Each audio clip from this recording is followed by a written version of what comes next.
Selamat pagi untuk kita semua. Selamat pagi, Ibu. Semoga kita selalu dalam lindungan Tuhan dan selalu sehat walafiat ya. Baik, sebelum kita memulai pelajaran hari ini, ada baiknya kita memulai kegiatan kita dengan doa. Berdoa dimulai. Berdoa selesai. Nah, untuk masuk pada materi kita hari ini yang berkaitan dengan ekonomi, kita akan membahas tentang kebutuhan. Apa sih kebutuhan itu?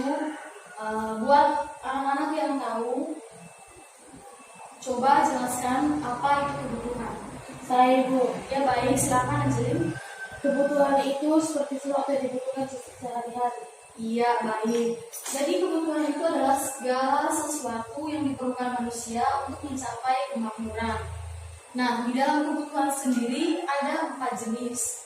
Jenis yang pertama berdasarkan intensitas, yang kedua berdasarkan sifat, yang ketiga berdasarkan subjek yang dibutuhkan, dan yang keempat berdasarkan waktu. Kita bahas yang pertama, kebutuhan berdasarkan intensitas.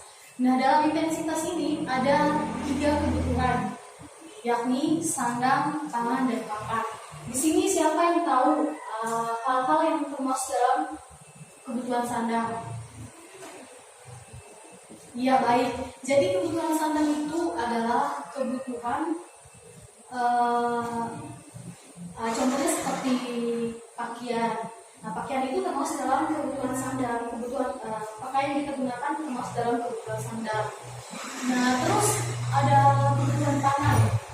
Kebutuhan pangan itu seperti apa? Kebutuhan pangan itu adalah makanan. Jadi makanan yang kita konsumsi, buah-buahan, jagung, nasi, itu masuk dalam kebutuhan pangan.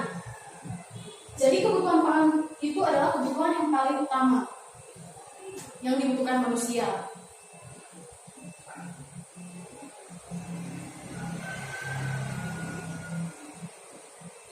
Yang berikutnya kita masuk pada kebutuhan papan. Nah, kebutuhan papan itu seperti apa? Ada yang tahu? Saya, Ibu. Ya baik, Angelin silakan. Kebutuhan makan itu contohnya seperti rumah-rumah. Iya baik. Jadi kebutuhan papan sendiri itu seperti rumah. Rumah yang kita tempati sekarang itu merupakan kebutuhan papan.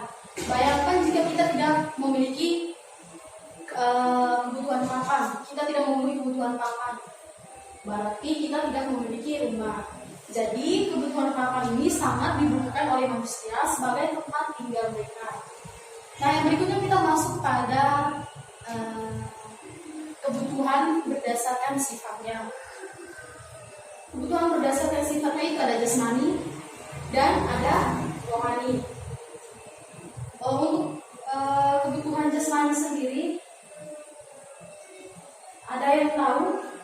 Ya baik. Jadi kebutuhan jasmani merupakan jenis kebutuhan yang dibutuhkan oleh tubuh manusia. Seperti apa? Seperti pakaian, makanan, obat-obatan, dan lain-lain. Sedangkan kebutuhan rohani itu adalah jenis kebutuhan yang diperlukan oleh rohani atau jiwa. Contohnya seperti apa? Contohnya berdoa. Itu adalah salah satu kebutuhan rohani untuk manusia. Yang berikutnya kita masuk pada kebutuhan menurut subjek yang dibutuhkan. Nah, di sini ada 2. Yang pertama kebutuhan individu dan yang kedua kebutuhan umum. Jadi kebutuhan individu adalah sesuatu yang dipenuhi oleh seseorang untuk memenuhi kebutuhan dalam hidupnya.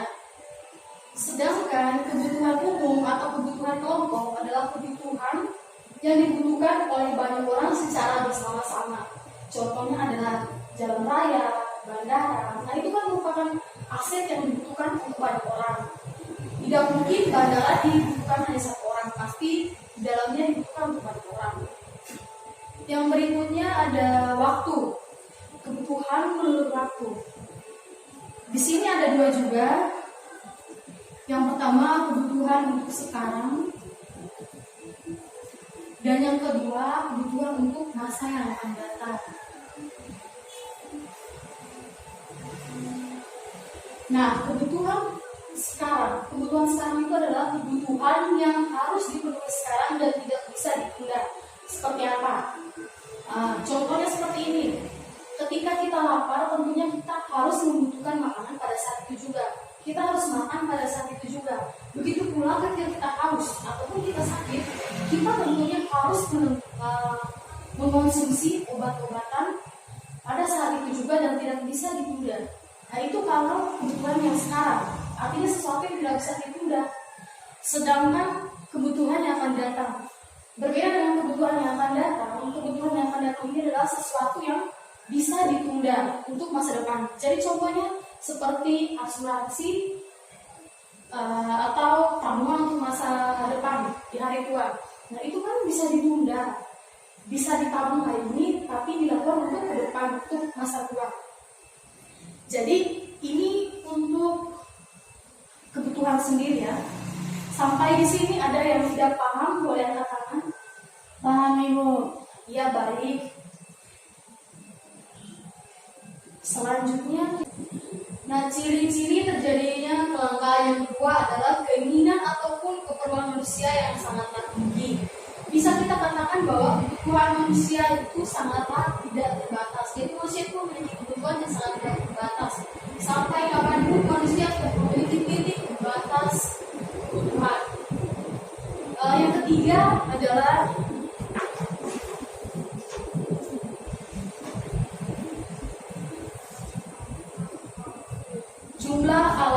jumlah alat yang mampu memenuhi keperluan manusia juga sangatlah terbatas. Sudah tidak diproduksi lagi sehingga akan mengakibatkan kesulitan untuk bisa diperoleh. Yang keempat di sini adalah melampauinya harga permintaan daripada harga pada umumnya. Nah, hal tersebut dikarenakan jumlah yang terbatas sedangkan permintaan dari konsumen sangatlah tinggi. Yang berikutnya, yang kelima adalah setiap konsumen harus bisa berkorban lebih banyak agar bisa mendapatkan alat pemuas yang berbentuk barang ataupun jasa, bahkan hingga bisa mengorbankan keperluan banyak orang agar bisa memenuhi keperluan lain yang lebih penting.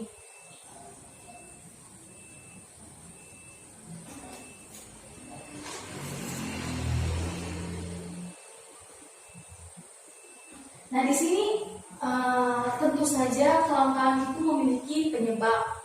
Nah, penyebab dari kelangkaan tersebut yang pertama adalah pertumbuhan penduduk. Salah satu hal yang perlu mendapatkan perhatian adalah pertumbuhan penduduk. Jadi pertumbuhan penduduk itu semakin cepat tanpa disertai dengan proses produksi suatu pemuas kebutuhan yang memadai akan bisa mengakibatkan terhambatnya proses pemenuhan keperluan hidup setiap manusia. Jadi pertumbuhan angka penduduk yang tinggi akan semakin mengakibatkan keperluan hidup manusia yang dipenuhi sehingga semakin tidak terkendali.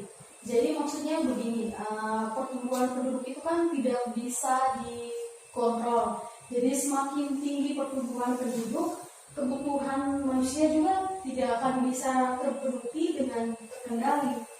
Nah, yang kedua adalah kemampuan produksi. Jadi kemampuan produksi tersendiri akan ditentukan oleh faktor produksi yang berbentuk tenaga kerja, modal, sumber daya, dan juga kewirausahaan. Yang ketiga ada perbedaan letak geografis. Jadi kondisi alam di setiap daerah tidaklah sama. Setiap daerah mempunyai karakteristik tersendiri.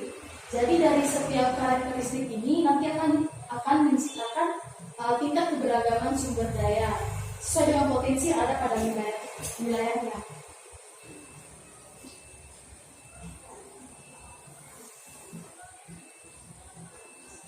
Ya, baik. Jadi untuk materi hari ini sampai di sini. Baik, sebelum menutupi pembelajaran kita hari ini, di sini Ibu sudah menyiapkan gunungan kertas. Di dalam gunungan kertas ini terdapat materi yang telah Ibu jelaskan tadi. Nah, ini akan Ibu bagikan kepada setiap siswa. Siswa tersebut akan menjelaskan materi yang terdapat dalam kertas ini sesuai dengan pemahamannya. Contohnya seperti ini. Di dalam kertas ini misalnya ada materi yang berkaitan tentang kelangkaan. Nah, siswa tersebut akan menjelaskan apa yang dia ketahui tentang kelangkaan tersebut. Jadi tidak susah ya anak-anak. Baik, akan ibu bagikan.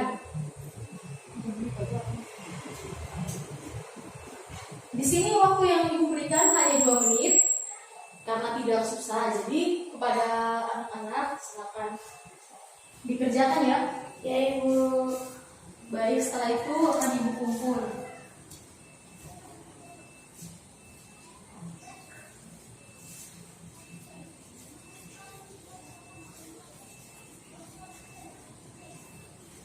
Ya. Sudah, waktunya sudah habis, saatnya ibu kumpul kembali ya. Ya ibu. Baik, terima kasih untuk anak-anak yang telah berpartisipasi untuk pembelajaran hari ini. Semoga apa yang ibu sampaikan ini dapat bermanfaat bagi anak-anak sekalian. Jadi untuk menutup pembelajaran kita hari ini, ibu akan menutupnya dengan doa. Mari kita berdoa.